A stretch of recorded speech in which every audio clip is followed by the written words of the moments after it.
Welcome to Global Dispatches, a podcast for the foreign policy and global development communities and anyone who wants a deeper understanding of what is driving events in the world today. I'm your host, Mark Leon Goldberg, editor of UN Dispatch. Enjoy the show. Colombia held the first round of presidential elections on May 29th, and it's hard to overstate just how surprised most analysts were by the results. For generations, Colombia has been dominated by a small political establishment that ranges from the center-right to the hard-right. Unlike other countries in Latin America, Colombia has never elected a president from the left wing, nor has Colombia ever experienced a right-wing populist. Yet this will be the choice as Colombians head to the polls in a runoff presidential election on June 19th. The left-wing politician Gustavo Petro earned about 40% of the vote in the first round, and defying all expectations, a 77-year-old right-wing populist, Rodolfo Hernandez, bested the establishment candidate to come in second place with about 28% of the vote. His personal wealth, bluster, and clever use of social media have earned Rodolfo Hernandez comparisons to Donald Trump. My guest today, Elizabeth Dickinson, is Senior Analyst for Colombia at the International Crisis Group. She breaks down the first-round election results and explains why these results are so surprising. We take a deep dive into the interesting biographies of these candidates, then have an extended conversation about what these elections mean for the worsening security situation in Colombia, and a landmark 2016 peace deal that ended Colombia's long-running civil war with the FARC insurgency. I always love speaking with Elizabeth Dickinson. This is a timely conversation. I think you'll appreciate it. I learned a lot from this conversation, and I think it will give you the context you need to understand this deeply unusual and consequential election in Colombia. And one quick ask for regular listeners. If you're listening to me right now on Apple Podcasts, please do take a moment to leave a review. It helps. 5 stars if you'd like, though any honest review is always appreciated. Thanks. All right, now here is my conversation with Elizabeth Dickinson of the International Crisis Group. So I think what this result represents is really a demonstration of the extent of frustration with the traditional political elite here in Colombia. I think what we had expected to happen was for this really to go into a second round contest between Gustavo Petro, who's the left-leaning former mayor of Bogota and has really pitched himself as sort of an outsider and someone who's ready to shake up the system, and a candidate that was very much supported by the establishment, who was Federico Gutierrez, otherwise known as Fico. And we had expected those two to go into the second round and really for this to be sort of a contest between the political structures of the past, really, and sort of this new model that Petro represents. What we got instead is two candidates who really embody the frustration with the political class and who are essentially populists, aiming towards a sector of the population that is really just frustrated with the daily reality of life, and have been able to read that sentiment and read the room well enough to capture it in their own rhetoric. So it's fair to say that throughout most of Colombia's modern history, that politics has been dominated by like the center right and the right wing, like sort of establishment parties. But now you have these very surprising result in which you have a left wing populist and a kind of right wing populist in Hernandez. Is that right? Yeah, that's exactly right. So I think the juncture that we're in is really important to understand sort of why Colombia is in this moment only now. Unlike other countries in the region, Colombia has really never had an experience of a left-wing president in its sort of recent modern history. And that has everything to do with the civil conflict that it has been living for the last 50 years. That was a conflict that pitted the Colombian state against several insurgency groups, the largest of which was the Revolutionary Armed Forces of Colombia, known as FARC. The FARC and the Colombian state signed a peace agreement in 2016. that really reshaped the landscape for a few reasons. First, because left-wing politicians up to that point really faced a very strong social and political stigma as somehow being sympathetic or aligned or too close to these leftist insurgent guerrillas that were threatening the state.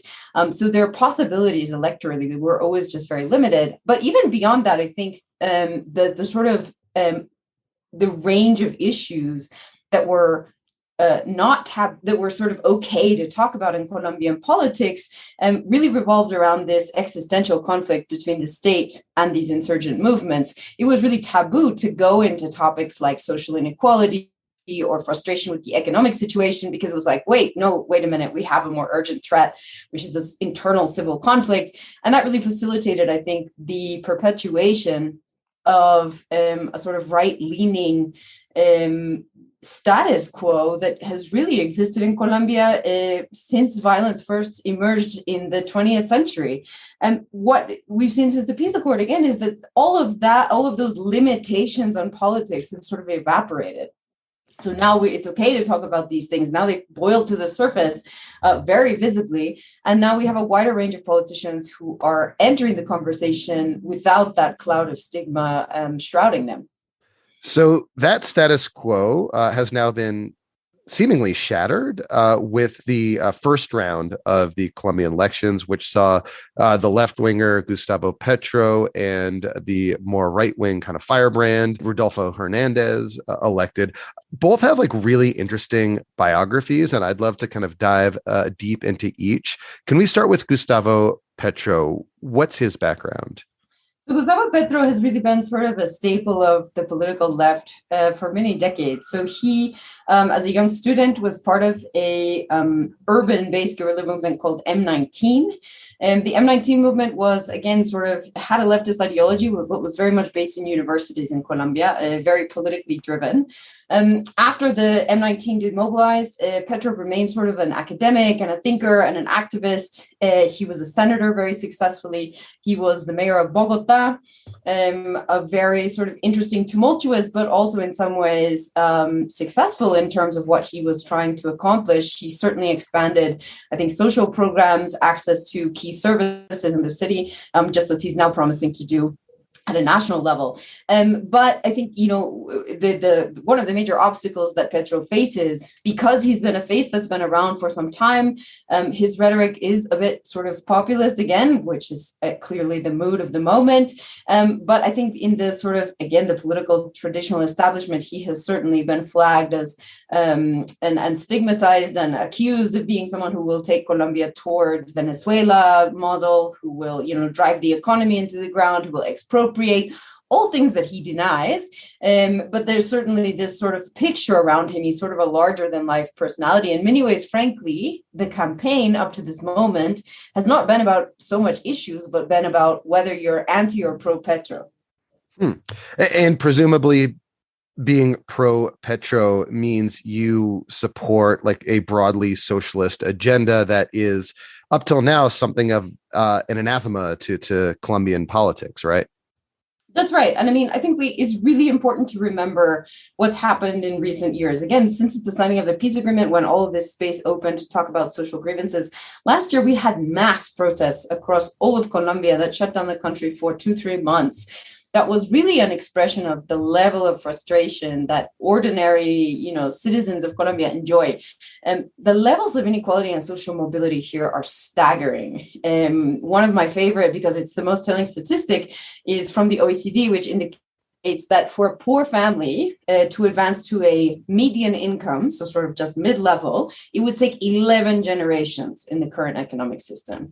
So what does Petro promise? Petro promises to open up opportunities in terms of education, in terms of pension reform, in terms of health services, and frankly, to make the elite a little bit more uncomfortable, because this model of sort of they win and everyone else loses, as he, I think, would describe it, is clearly not satisfying the majority of Colombians. So, as you said, it was expected that Petro would advance to the second round of the presidential election. What was not expected was the showing of Rodolfo Hernandez. Can you describe his background and profile? He seems like kind of like a wild character. He is quite a character. That's exactly, I think, the way to describe him. And I think exactly why he has been able to plug into this moment. So if this was an election that was sort of going to favor outsiders, Rodolfo Hernandez is the outsider. He is a businessman from Santander, which is a region of Colombia that's home to the third or fourth largest city, Bucaramanga. He made his career up from a very modest upbringing through property development and sort of the selling and repurposing of land. Today, he's a multimillionaire and speaks very freely his mind. He is clearly someone who has strong opinions about the political class. He describes them as corrupt and useless. He has almost a Trumpian character to him in the sense that he doesn't have a filter, and he sort of, I think, says a lot of things that many Colombians feel inside, particularly about sort of the exploitation and corruption in the system. And he's been able to channel that very well. Interestingly, his entire campaign has essentially been waged on social media. He hasn't shown up to debates. He hasn't held campaign events. His campaign is extremely small. We're talking about maximum, maybe a dozen people. It's a very closed circle of advisors. He's clearly sort of a manager-in-chief type personality, wants to make the decisions, a bit distrustful of certainly, the politicians who I imagine approached him in recent days.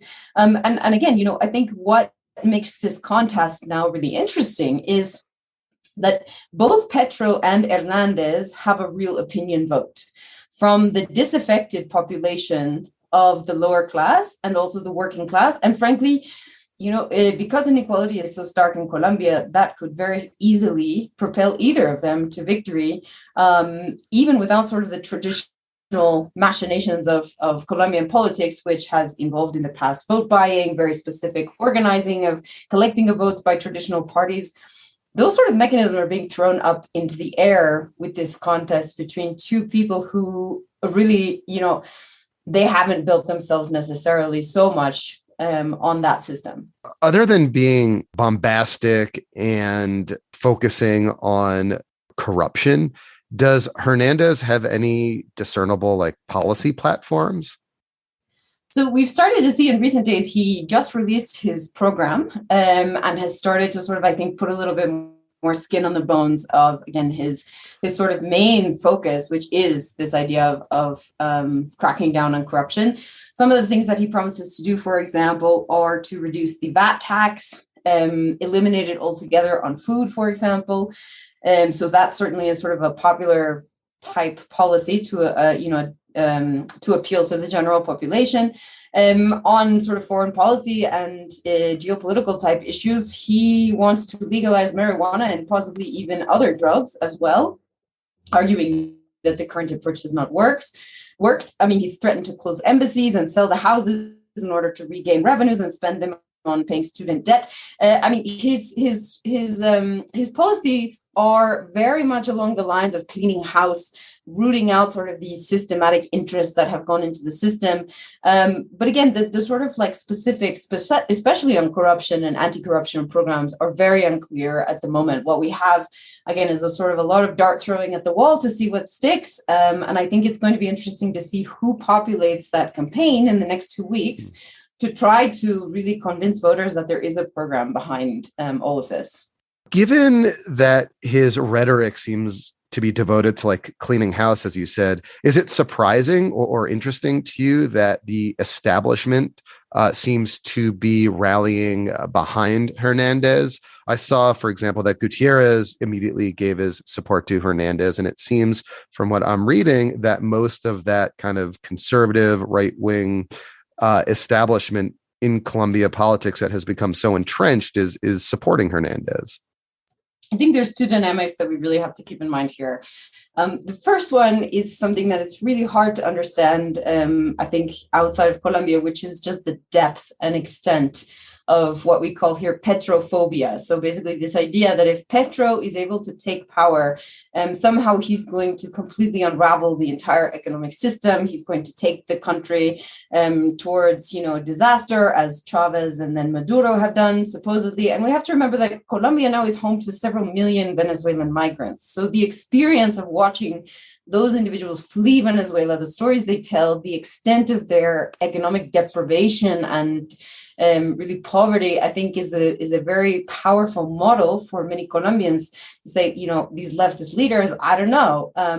Petro himself is a polarizing character. And again, he has just, I think, while he has certainly built up his base and it has grown, for example, since the last time he ran for president 4 years ago, it has grown significantly. I think the Petrophobia, this idea that anyone is better than Petro, has also expanded. And that's very much the logic that moves us towards Hernandez. I think one of the key dynamics and a way to understand why Hernandez emerged as sort of the next candidate and the candidate that will face him in a second round is really because of this fear of Petro.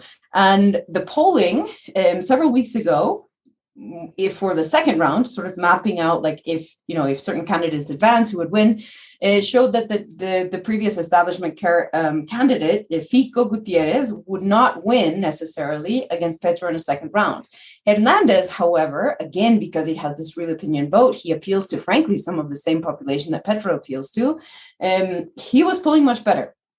And today, the first polls that came out for a second round show that he's as many as 7 polling points ahead of Petro in a second round. So, again, polling has never been perfect here, and there's a lot of caveats to add to that. But I think that one of the reasons we saw a significant shift from the right towards Hernandez was simply out of a logic to beat Petro. So I'm curious to learn from you how the security situation in Colombia is informing politics. You wrote in a recent piece on the Crisis Group's website that the country is entering a dangerous period with armed groups across the board intensifying their use of violence so far in the first few months of this year. Can you describe that security dynamic and weigh in on how that security dynamic is informing voters as they head to the polls in late June or mid-June?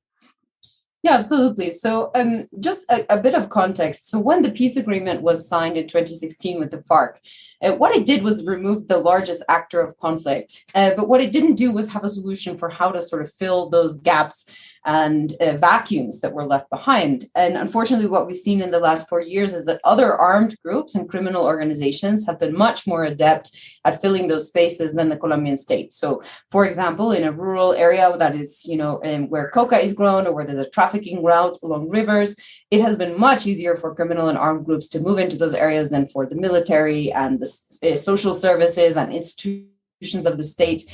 They simply haven't, frankly, had the will or the capability to keep up with that dynamic.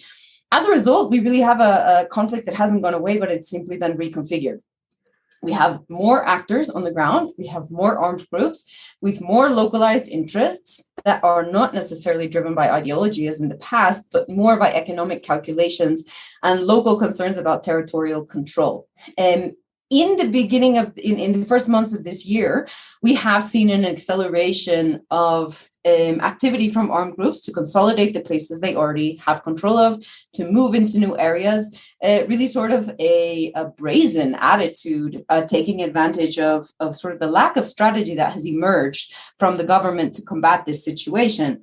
I think the risk now in this electoral scenario is that these armed groups are very good at understanding when their opportunities are emerging. And anytime there's uncertainty or the eye is off the ball or the military is distracted by protecting voting booths, they're going to take advantage of that situation, which is something that we've already seen.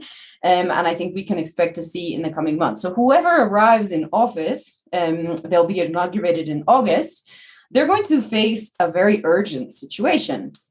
An urgent situation in which a higher and higher percentage of Colombian territory is now occupied and in some cases fully controlled by illicit armed groups. If that's sort of the sort of state of play of the armed groups who are sort of not the FARC, who are not folded into that 2016 peace agreement, What impact does this election have on that 2016 peace agreement and its implementation? This is so important because what the 2016 peace agreement did, this is an agreement that's more than 300 pages, and it's quite unique internationally in that it went well beyond sort of just demobilizing this insurgency to really sort of address some of the fundamental reasons that conflict has been perpetuated for so many years in Colombia. Things like the lack of state presence in rural areas, vast inequality between urban and rural settings, the inability for poor peasants to access land. These sorts of fundamentals have driven the conflict and facilitated armed groups' predation, really, on the civilian population for many years. The peace agreement offered a roadmap on how to unravel some of these structural trends. Unfortunately, what we've seen is that the implementation has been very slow and very spotty, focusing really on political priorities of this particular government rather than on combating some of these hard issues. I think that, our message to whoever takes office in August is that this is the last and final opportunity to take advantage of the opportunity that the peace agreement offers. There was a window of security. There was a window of trust that opened with this agreement.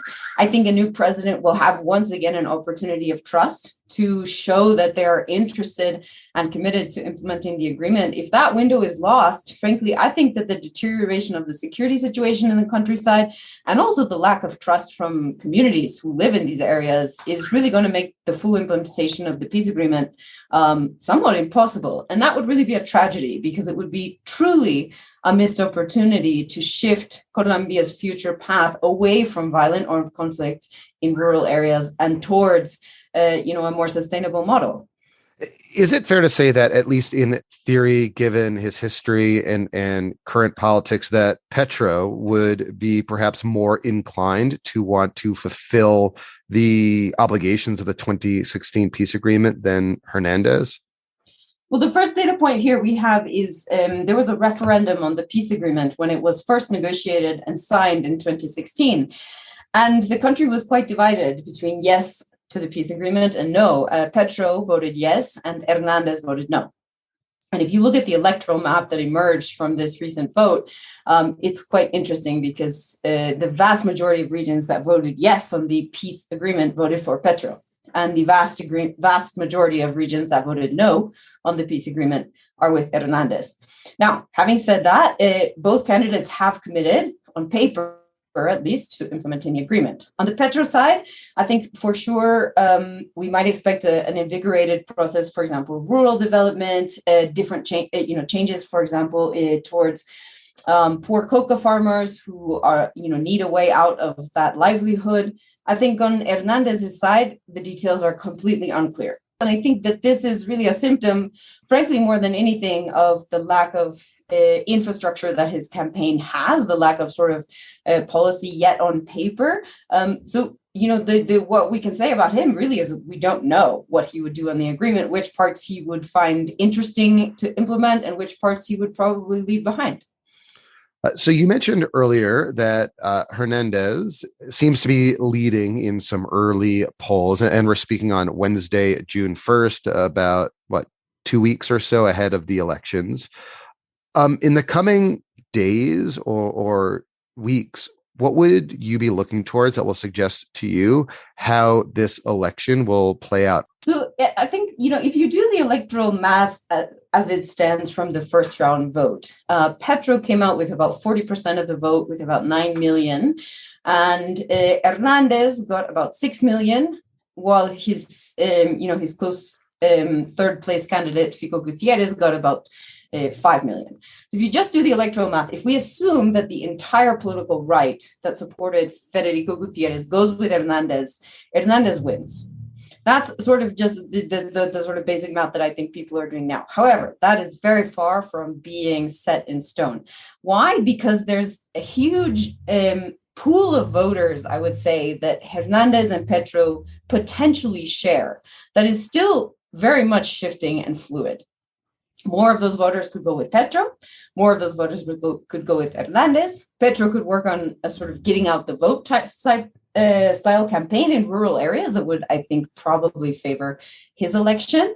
Hernandez also, I think, faces a real obstacle, or at least a challenge, in trying to maintain his outsider status while receiving essentially the support of the entire political traditional class.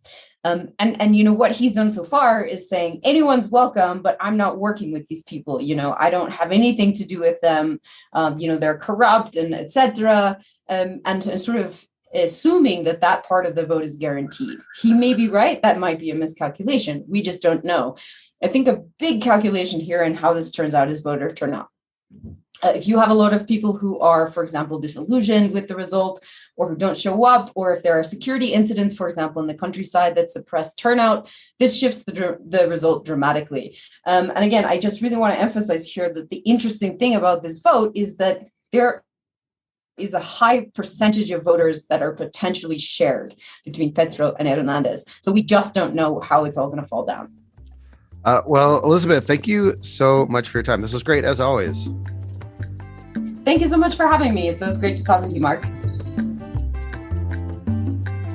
All right. Thank you all for listening. Thank you to Elizabeth Dickinson, as always, for speaking with me. This is a very timely conversation. I always appreciate when I can get a quick turnaround on world events like this. I know it helps you. It helps me too. I love learning about these things.